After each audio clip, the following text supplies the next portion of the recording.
আসসালামু আলাইকুম। ওয়ালাইকুম আসসালাম। কেমন আছেন চাচা? আলহামদুলিল্লাহ ভালো আছি। আপনার বয়স কত? 50+। 50+। জি। এই বয়সে আপনি এখন কেমন জীবন কাটাচ্ছেন? আলহামদুলিল্লাহ ভালো কাটাচ্ছি। আচ্ছা, আপনার এরকম কি কোনো উপদেশ মনে আছে যেটা আপনার বাবা মা আপনাকে দিছিল? হ্যাঁ, ছাত্র জীবনে বাবা মা লেখাপড়া করতে বলছিল, নামাজ কালাম পড়তে বলছিল। ওই জীবনের সত্যটা কি? বেঁচে আছি, এটাই বড় কথা। বেঁচে আছি এটাই বড় কথা। আল্লাহ রাখছে, ভালো রাখছে, সুস্থ আছি, চলতেছি, খাচ্ছি। আপনার জীবনে কি কোনো ভুল আছে যেটা থেকে শিক্ষা নিয়ে আপনি এখন ভালো আছেন? হ্যাঁ, আলহামদুলিল্লাহ ভালো আছি। না, প্রশ্নটা হলো এরকমটা, আমি আপনাকে জিজ্ঞেস করলাম যে আপনার জীবনে কোনো ভুল আছে কিনা, না, আমার যে জীবন ভুল থেকে আপনি শিক্ষা নিয়ে এখন ভালো আছেন। না, আমার জীবনে কোনো ভুল ছিল না। আপনার জীবনে কোনো ভুল ছিল না? না। আপনার জীবনের সুখের সময় কোনটা? সবচেয়ে সবচেয়ে ছাত্র জীবন সুখের জীবন। ছাত্র জীবনে সবচেয়ে বেশি সুখী ছিলেন। জি। তারপরে এখন আছি আর কি, ভালো আছি।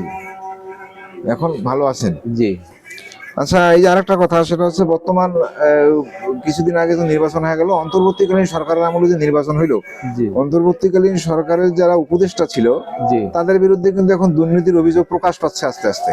আমাদের দেশে তো দুর্নীতি হয়, আর এগুলা করতে গেলে তো ছোট মোটো এগুলা আসতেই পারে, এটা আসা স্বাভাবিক।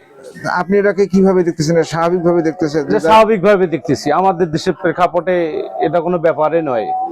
যারা আসুক না কেন তারাই দুর্নীতি এটা করবে, এটা সহজাত বিষয়। হ্যাঁ। আচ্ছা, আপনাকে যদি বলা হয় যে আপনি একটা এমন উপদেশমূলক কথা বলেন যেটা মানুষের কাজে আসবে, সেক্ষেত্রে আপনি কি বলবেন?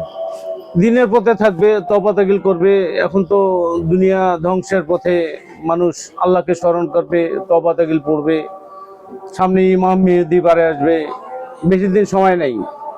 তা আপনার উপদেশটা এরকমটা যে সবাই তওবা করে আল্লাহর পথে ফিরে আসুক, জি। নামাজ কালাম পড়ে জীবনটা অতিবাহিত করুক, এটাই আপনি উপদেশ হিসেবে দিতে চান? জি জি। আচ্ছা, যাই হোক, আপনার সঙ্গে কথা বলে ভালো লাগলো চাচা। ভালো থাকবেন আপনি। আসসালামু আলাইকুম। ওয়ালাইকুম আসসালাম রাহমাতুল্লাহি ওয়া বারাকাতুহু।